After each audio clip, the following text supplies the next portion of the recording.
Frank Sinatra couldn't breathe.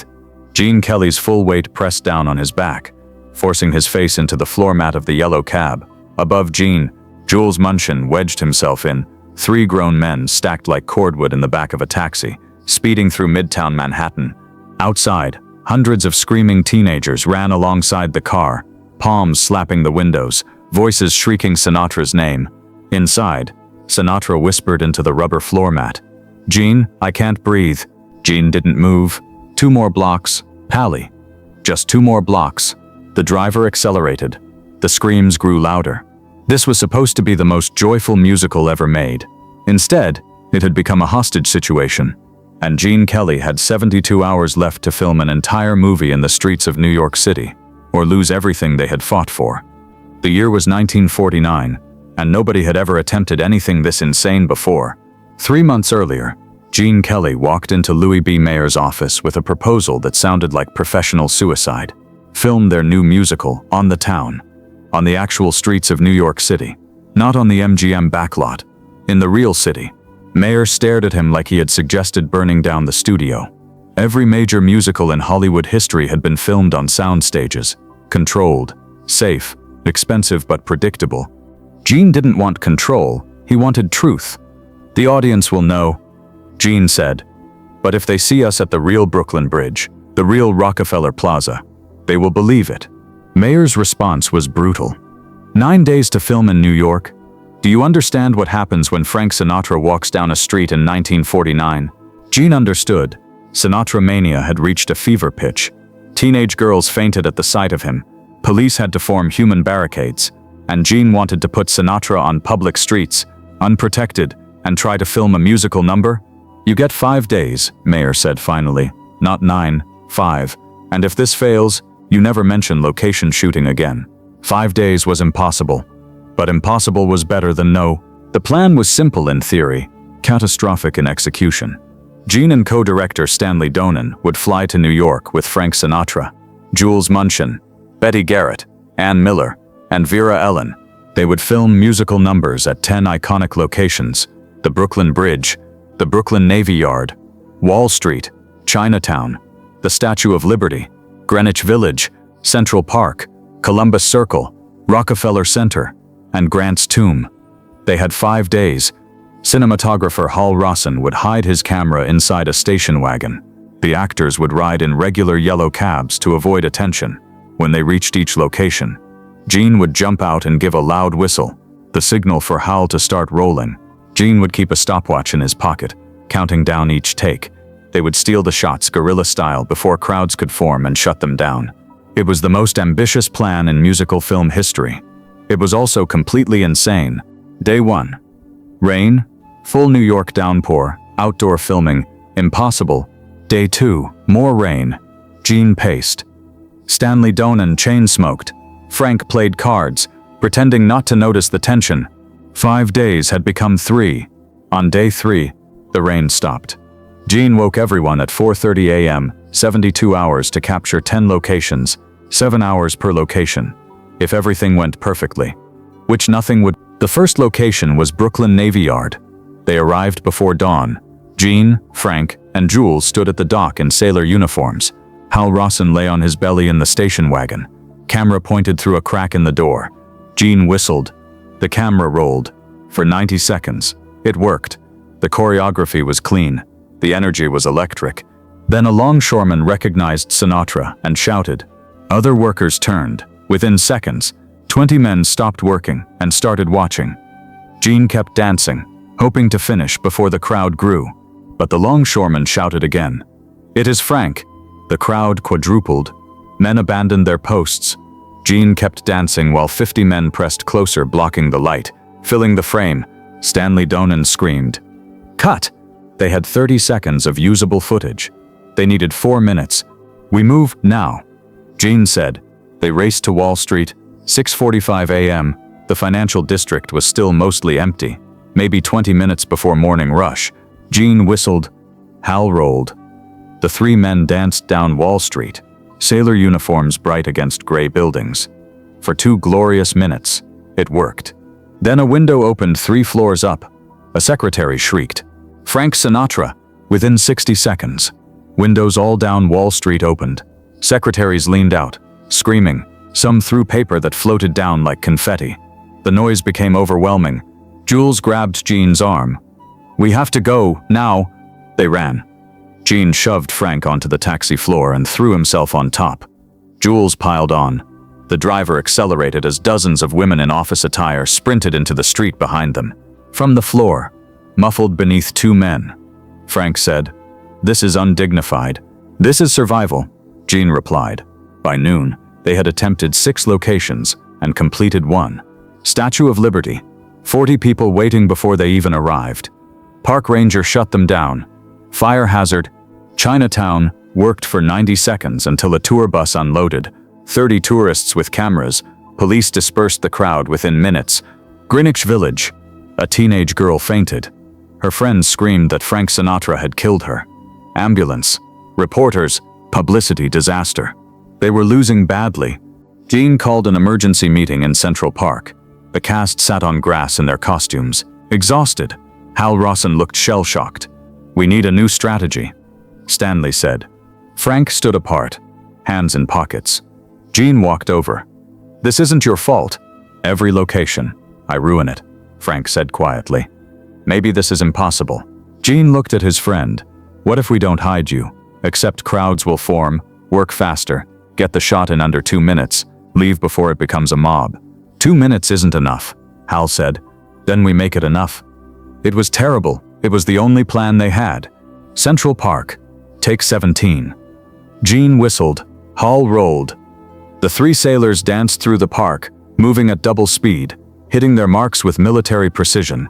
They could hear the crowd forming behind them, voices rising, footsteps accelerating. But they didn't look back. Jean counted in his head. 1 and 2 and 3 and 4. At 90 seconds, he shouted, "Move." They sprinted for the taxis. Frank dove onto the floor without being told. Jean and Jules piled on top.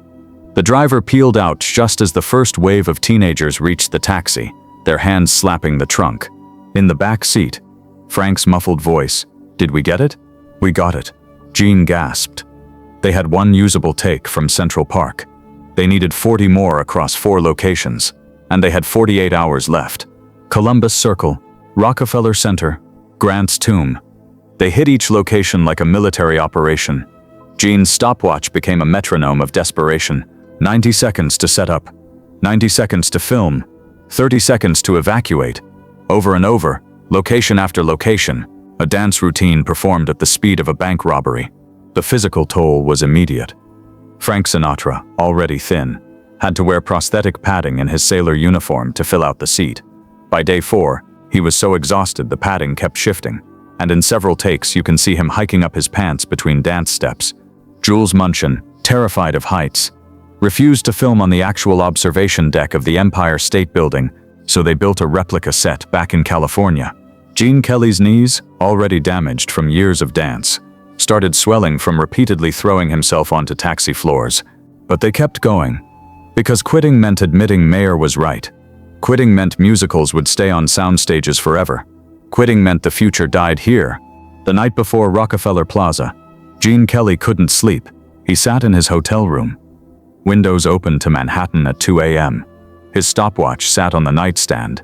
Tomorrow it would count down the most important minutes of his career. A knock at the door. Frank Sinatra stood in the hallway, disheveled. Behind him, Jules Munshin held 2 bottles of whiskey. "Couldn't sleep either?" Frank said. They came in without ceremony. This had become their ritual, the 3 of them after midnight, processing the chaos. Frank poured 3 glasses, no ice. "What happens if tomorrow doesn't work?" Frank said, "We have got 1 shot. If we blow it, this whole thing was for nothing. It will work." Gene said, "But what if it doesn't?" Gene understood the fear. They had completed fragments. 30 seconds here, 90 seconds there. But Rockefeller Plaza was different. The moment audiences would remember forever. "Why did you agree to this?" Gene asked. "You could have said no. Told Mayer it was too risky. Why didn't you?" Frank considered the question. "You remember Anchors Away, when you taught me to dance? Everyone said Sinatra can't dance. You said, dancing is just baseball with music. You showed me every movement I knew could become a dance step. He poured another round. That is what this is about. You are making a movie the way only Gene Kelly can. I want to be part of that. Even if it means getting trampled every day. Jules raised his glass. To getting trampled. They drank. There is something else, Gene said. I talked to Hal tonight. Tomorrow, we are completely exposed. No hiding the camera. No running to taxis. We will be standing in the middle of Rockefeller Plaza, visible from every direction, doing a full musical number while hundreds watch. The room went quiet. So it is impossible, Jules said. No, Gene said. It is what we have been building toward. Every location was practice, learning to work with crowds instead of against them. He pulled out the choreography notes. 3 crumpled pages. The moment we start, we are committed. No stopping. The sun will be rising behind the Prometheus statue. We have 10 minutes of perfect light, 10 minutes to nail a 4-minute routine. 4 minutes, Frank repeated. We have been doing 90-second bursts all week. Gene met their eyes. If we fail tomorrow, if we can't hold it together for 4 minutes in front of hundreds of witnesses, this ends. No more location shooting. We go back to sound stages and never speak of this again. Frank walked to the window. Below, a yellow cab crawled down the street. How many times had he been shoved onto the floor of one of those? I have been famous for 5 years, Frank said quietly. Fame is a prison. Everywhere I go, I am not Frank anymore. I am Frank Sinatra. All screaming, I am not real. He turned back. Tomorrow at Rockefeller Plaza. For 4 minutes, I get to be real. Not hiding, not running. Just 3 guys dancing in New York City. Actually doing it. Gene felt something catch in his chest. That was it. The whole reason. Yeah, he said. That is exactly it. Jules stood. Let's go make history. Or crash spectacularly. Either way, hell of a story. Frank laughed. The first real laugh in days. We didn't come all this way to play it safe now. Gene checked his watch. 3:17 a.m. In 3 hours, they would be in the lobby. Get some sleep. After they left, Gene lay in bed with the stopwatch. Tomorrow would either be the culmination or the ending. He fell asleep to its ticking. Gene's alarm, 5:45 a.m. The lobby at 6:15. Betty Garrett alert. Ann Miller stretching. Vera Ellen silent. Jules with coffee. Frank in sunglasses, though the sun wasn't up. Stanley Donnan counted heads. We are all here. Hal is at the plaza setting up. About that. Gene said, change of plans. Everyone looked. No hiding today. No station wagon trick. We are doing this straight up, fully visible, in the middle of Rockefeller Plaza. Full routine. 4 minutes. No stops. Silence.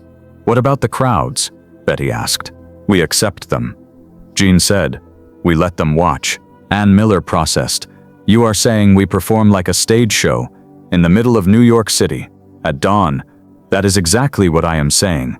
Vera Ellen spoke. What if we mess up? Gene looked at each of them. Then we live with it. Because that is what real looks like. Real isn't perfect. Real is doing your best when everything is on the line. Frank removed his sunglasses. Let's go make a movie. They walked into pre-dawn Manhattan cold.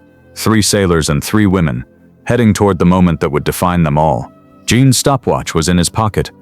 Ready? The final location was Rockefeller Plaza. It was the crown jewel of the shoot, the big finish, the moment where all 3 sailors would sing New York, New York in front of the golden Prometheus statue, while ice skaters glided behind them. It needed to be perfect.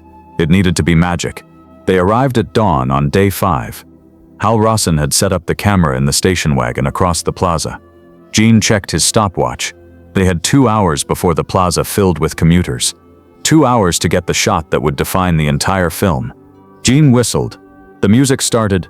Frank, Gene, and Jules began to dance, their voices soaring over the empty plaza. For 30 perfect seconds, everything worked. The light was golden. The choreography was flawless. The energy was transcendent. Then Gene saw them. Faces appearing over the wall at the edge of the plaza. Dozens of them. Then hundreds. Early morning commuters on their way to work, stopping to watch, pressing against the wall, staring down at the 3 men dancing in sailor suits. Gene kept dancing. He had no choice. This was the shot. This was the moment. If they stopped, they would never get it back. The crowd kept growing. You can see them in the final film, at the very top of the frame, as the camera tilts up toward the Prometheus statue. Hundreds of faces crammed together, watching. Some are smiling. Some look confused. All of them are witnesses to the impossible. A major Hollywood production unfolding in real time. Unprotected, uncontrolled, alive. Gene counted down the final measures. His lungs burned. His knees screamed. Sweat poured down his face despite the cold morning air. But he kept dancing, kept smiling, kept performing like his life depended on it. Because in a way, it did. When the music ended, the crowd erupted. Not with screams, with applause. Genuine, surprised, delighted applause. Hal Rawson gave a thumbs up from the station wagon. They had the shot. Gene Kelly sat down on the cold plaza stone, too exhausted to stand. Frank Sinatra collapsed next to him, still wearing his crooked padding. Jules Munshin lay on his back, staring at the sky, wheezing. "Did we do it?" Frank asked. Gene checked his stopwatch one last time. 5 days, 48 hours of actual filming, 10 locations, countless near disasters. "We did it," Gene said, but they didn't know if it had worked. Not yet. The real test would come when audiences saw it. When people who had never witnessed a musical filmed on real streets watched Frank Sinatra and Gene Kelly dance through the actual city of New York. Would they feel the difference? Would they believe it? The answer came 6 months later, at the premiere at Radio City Music Hall. The lights went down, the opening credits rolled, and then the screen filled with 3 sailors standing at the real Brooklyn Navy Yard, and they began to sing. "New York, New York, a wonderful town." The audience gasped. Not at the singing or the dancing, at the truth of it. At the reality of seeing real streets and real buildings and real light, at the magic of impossible made possible. Gene Kelly sat in the back of the theater, watching the audience watch the film. He saw people lean forward during the Rockefeller Plaza sequence, saw them point at the faces appearing over the wall, saw them smile with recognition and wonder. They believed it. They felt it. After the screening, a reporter asked Gene if it had been worth it. Gene thought about Frank on the taxi floor, Hal lying on his belly in a station wagon, counting 90-second takes while hundreds chased them through Manhattan. "Yes," Gene said, "it was worth it." On the Town won the Academy Award for Best Scoring. Critics called it revolutionary. The grammar of Hollywood musicals changed forever. Years later, Frank would tell the story of being trapped on the taxi floor, Gene's weight on his back, Jules on top of Gene, teenage girls screaming outside. Every time he smiled. Not the performer's smile. The genuine smile of a man remembering when impossible became possible. Gene never asked if I was okay down there. Frank would say, he just kept saying 2 more blocks, Pally, and somehow, 2 more blocks was always enough. Gene's stopwatch ended up in a museum. The placard reads, "Used during filming of On the Town, 1949, 5 days, 10 locations, 1 revolution," but it doesn't say what it really measured. The distance between safety and risk, tradition and innovation, the world as it was and as it could be. And in 72 impossible hours, 3 men proved that sometimes the distance is shorter than anyone imagined. All you need is a whistle, a stopwatch, and the willingness to stack yourself on top of Frank Sinatra while the world screams outside. 2 more blocks, Pally, just 2 more blocks.